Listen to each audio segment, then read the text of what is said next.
Hello and welcome to Top Gear. This week we've gone east, young man. In fact, we've come to Poland. This is one of Warsaw's most beautiful old city squares.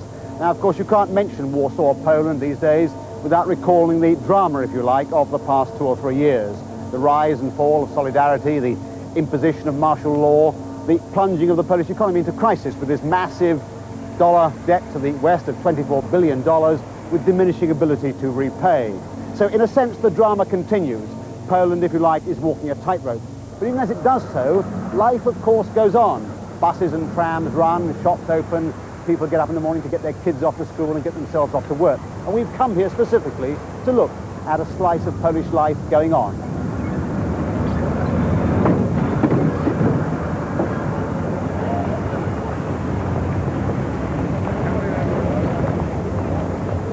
So let's start by looking at the Polish car industry. Now, it isn't a particularly significant industry as far as Britain's concerned. It exports something like 8,000 cars a year into our market. It is a very typical example of a little observed, a little written about piece of the motoring world, the East European car industry. But I think it's important to understand right from the start the radically different view towards the car in the West and the East. In the West, of course, the car companies are massive. They're dominating pillars, if you like, of the industrial society. They're rapidly churning out cars so that anyone who can scratch together the pennies or the pounds to buy one can have one. That is fundamentally not so in the East. However much people may want private cars, the official view is they should travel around on public transport. Cars are something of a luxury to be waited for even years if necessary.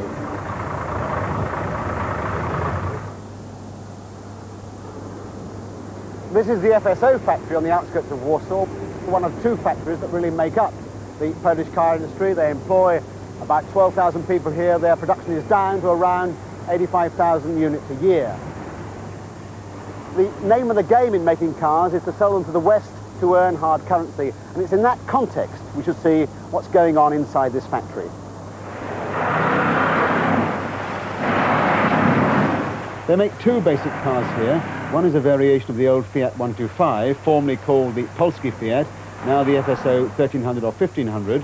They started making it under license in the late 60s. They're still making it and selling it, not only to their own market and elsewhere in Eastern Europe, but also to the UK, mainly, I think, because of its very competitive price, under £3,000. So a lot of car there for the money, although, despite its many modifications, it's still, of course, a very dated car.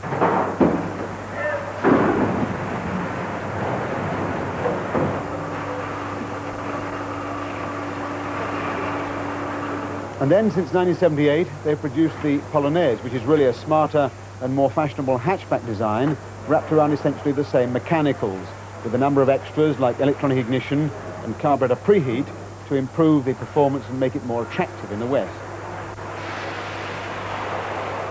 But basically, 2 models then that they're struggling to keep up to date, and in exactly the same way they're desperately concerned to bring their production line up to date with robots.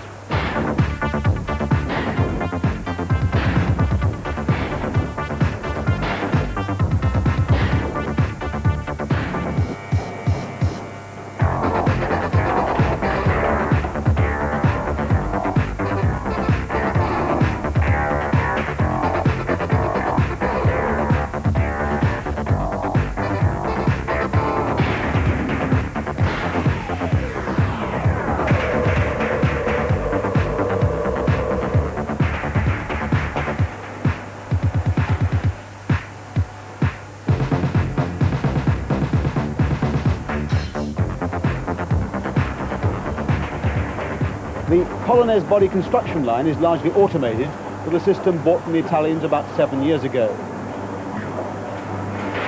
These robots haven't made a fantastic improvement in productivity. The plant is still working only something like 70% of its potential throughput.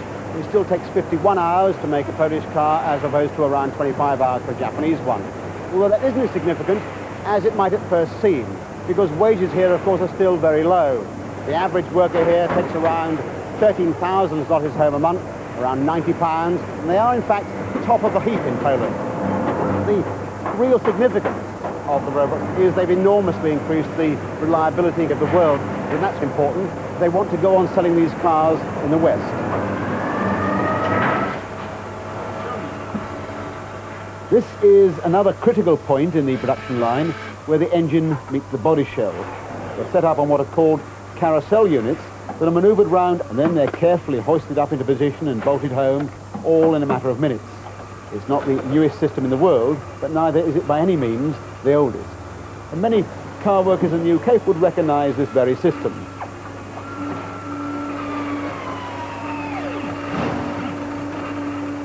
But if you look at the wider picture, they're clearly in something of a catch-22 situation.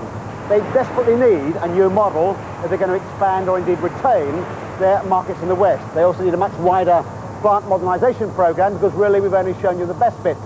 They can only buy those things with hard currency. They can only earn that hard currency by selling more of these rapidly ageing models in the Western market. So in a sense, a closed loop. Can they break out of that closed loop, I ask myself, by concluding a deal, a new deal, with, say, a Japanese company who want themselves to break into a wider East European market? In fact, I understand they are now carrying out negotiations with a Japanese company.